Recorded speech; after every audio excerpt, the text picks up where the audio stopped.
नमस्कार विद्यार्थ्यांनो, आपण इयत्ता 12वीचे पहिल्या सत्रामध्ये 6 प्रकरणं बघितले होते. 6 प्रकरणं बघताना आपण हे 6 प्रकरणं कोणते कोणते बघितले त्यांची नावं बघू. आपण सूक्ष्म अर्थशास्त्र आणि स्थूल अर्थशास्त्राचा परिचय, उपयोगिता विश्लेषण, तिसरं मागणी विश्लेषण, तिसऱ्यामध्ये 2 भाग आहेत.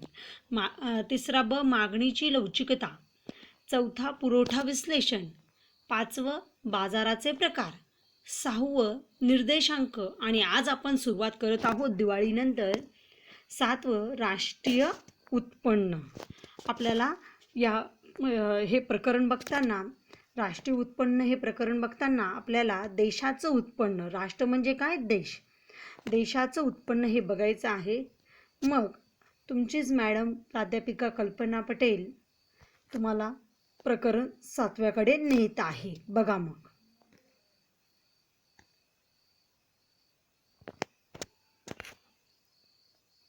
चला तर मग सगळ्यांचं सुस्वागतम.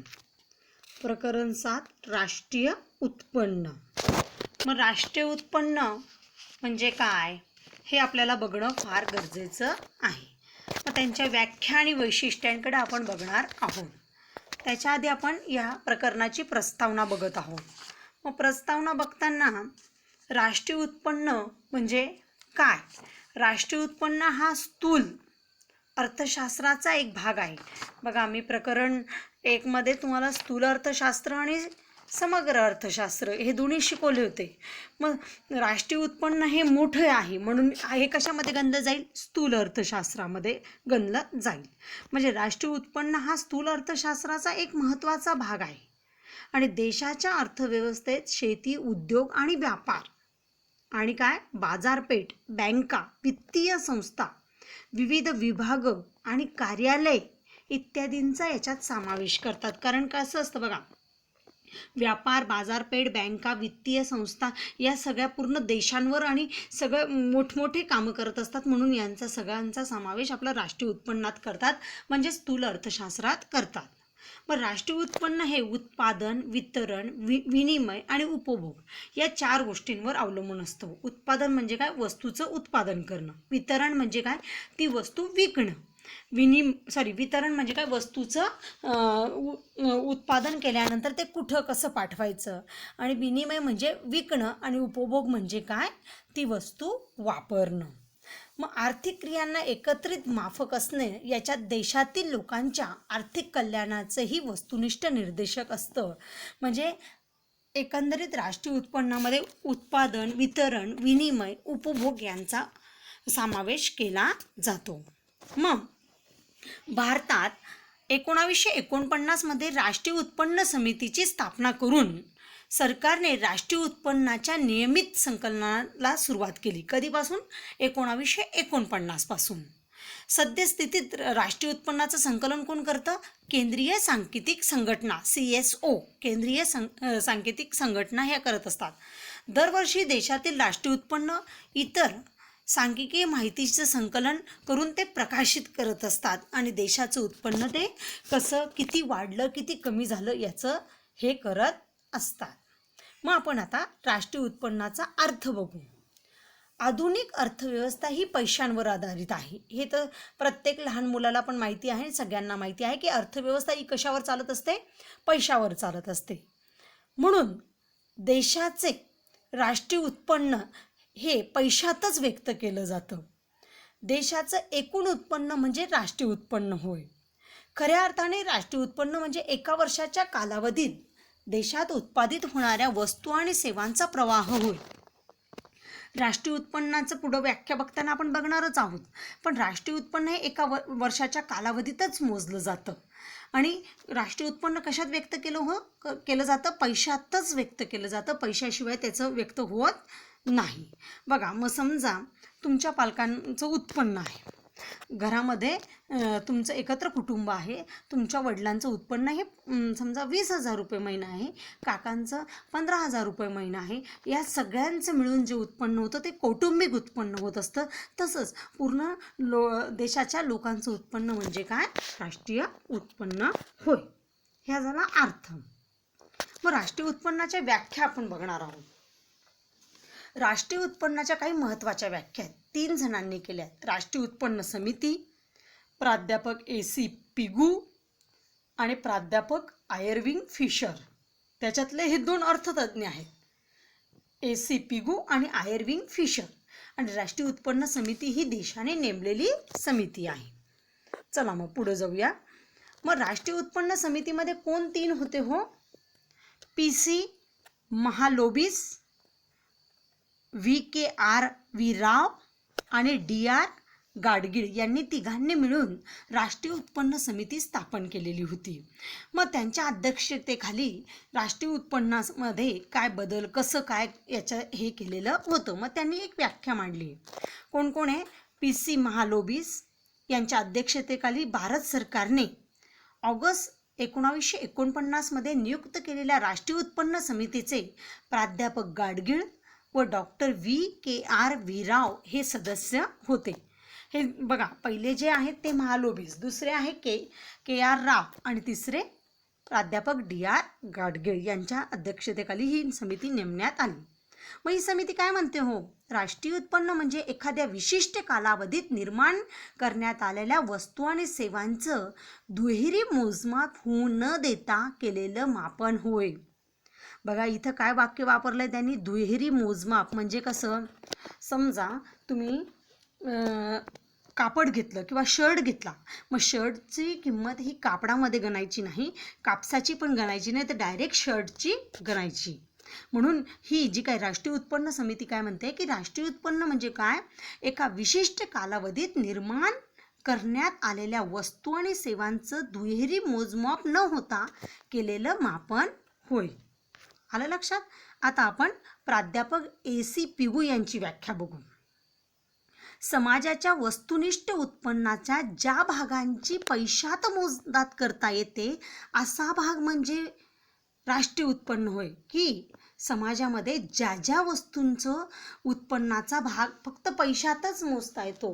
मग तुम्ही म्हणणार की मॅडम आता घर वगैरे, मग आता घर विकलं तर पैसे मिळतात ना, शेती विकली की पैसे मिळतात, शेतीतलं अन्नधान्य पिकवून आपण विकलं तर पैसे मिळतात. म्हणून प्राध्यापक AC पिगू काय म्हणतात की समाजातील विशिष्ट उत्पन्नाच्या ज्या भागांची मोजदाद पैशात करतात त्याला काय म्हणतात? राष्ट्रीय उत्पन्न असं म्हटलं जातं. आलं लक्षात? मग याच्यामध्ये पिगू काय म्हणताय की या उत्पन्नात निव्वळ विदेशी उत्पन्नाचा समावेश केला जातो. निव्वळ म्हणजे काय? की त्याच्यामध्ये घसारा वगैरे वगळून आपल्याला त्या निव्वळ उत्पन्नाचा समावेश याच्यात करायचा आहे. पुढचं आहे प्राध्यापक आयर्विंग फिशर. हे काय म्हणतात? राष्ट्रीय उत्पन्न म्हणजे एका वर्षाच्या कालावधीत राष्ट्राच्या निव्वळ उत्पादनापैकी जो भाग प्रत्यक्ष उपभोगासाठी वापरला जातो असा भाग होय. बघा, राष्ट्रीय उत्पन्नामध्ये एका वर्षाचा, बघा सगळ्यांनी एका वर्षाचाच कालावधी असतो तो, की राष्ट्राच्या निव्वळ उत्पन्नापैकी, निव्वळ जे काय देशाचं निव्वळ उत्पादन आहे, दूध का दूध और पाणी का पाणी जसं म्हणतात, जसं दूध असेल आणि पाणी असेल तर आटवलं तर पाणी चाललं जातं आणि दूध तसंच राहतं, तसंच राष्ट्राच्या निव्वळ उत्पन्नापैकी जो भाग प्रत्यक्ष उपभोगासाठी आणतात म्हणजे प्रत्यक्ष वापरला जातो त्याला काय म्हणतात? आयर्विंग फिशर राष्ट्रीय उत्पन्न असं म्हणतात. मग तिघांच्या व्याख्या समजल्या तुम्हाला? आयर्विंग फिशर काय म्हणतात की निव्वळ उत्पन्नापैकी जो भाग प्रत्यक्ष उपभोगासाठी वापरतात त्याला राष्ट्रीय उत्पन्न.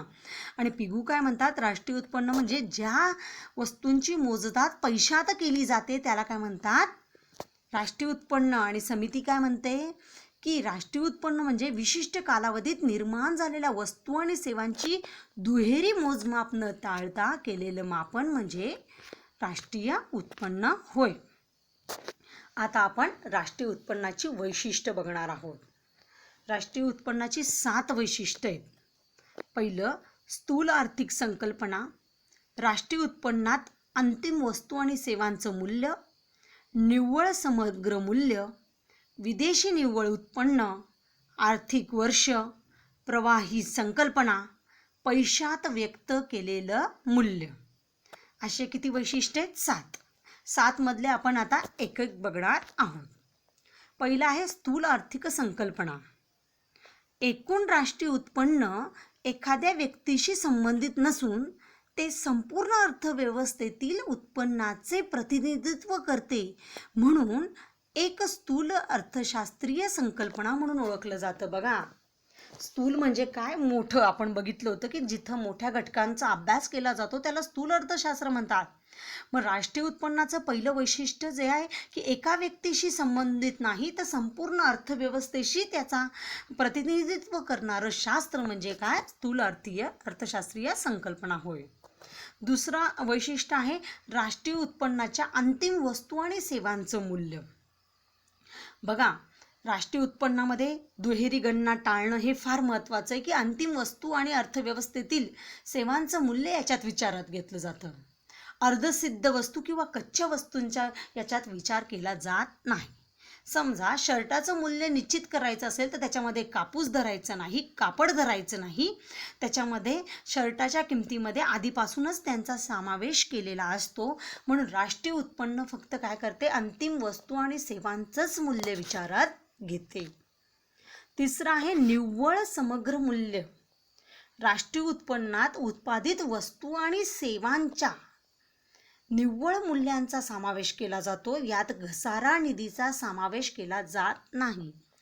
जी वस्तू, बघा, निव्वळ समग्र मूल्य म्हणजे काय? त्याच्या आधी तुम्हाला घसारा समजणं महत्त्वाचं आहे. घसारा ही एखादी मोठी वस्तू, आपण यंत्र वगैरे घेतलं, भांडवली वस्तू घेतलं तर त्या भांडवली वस्तूचा घसारा ती वापरते तसं ती झिजत जाते. मग त्याच्यासाठी पैसा बाजूला काढला जातो. मग तो घसारा त्याच्यामध्ये समावेश करायचा नाही, फक्त उत्पन्न त्याच्यामध्ये समावेश करायचा, असं त्यांचं हे तिसरं वैशिष्ट्य आहे, निव्वळ समग्र मूल्य. चौथं आहे विदेशी निव्वळ उत्पन्न.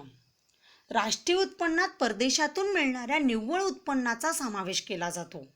की जरी परदेशातून आपल्याला येत असेल तर निव्वळ उत्पन्नाचा कसा समावेश होतो? बघा, निर्यात आणि आयात. निर्यात म्हणजे काय? आपण आपल्या देशातून दुसऱ्या देशात माल पाठवणं, त्याला निर्यात म्हणतात.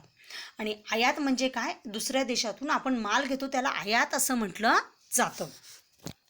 मग निर्यात किती केली आणि आयात किती केली याच्यातनं जो काही पैसा मिळतो त्याला काय म्हटलं जातं? विदेशी निव्वळ उत्पन्न. म्हणजेच काय की आपल्या देशातनं माल पाठवला, समजा आपल्या देशातनं आपण 1 लाखाचा माल पाठवला आणि तिकडनं आपण 80,000चा माल आला तर राहिले किती आपल्याकडे? 20,000. म्हणजे 20,000 हे आपले निव्वळ उत्पन्न झालं. परदेशी दिलेली देणी यांच्यातील निव्वळ फरक विचारात घेतला जातो. म्हणजे तिथून माल मागवला, इथून माल पाठवला आणि त्याच्यातनं जो नफा राहिला त्याचाच विचार याच्यात केला जातो.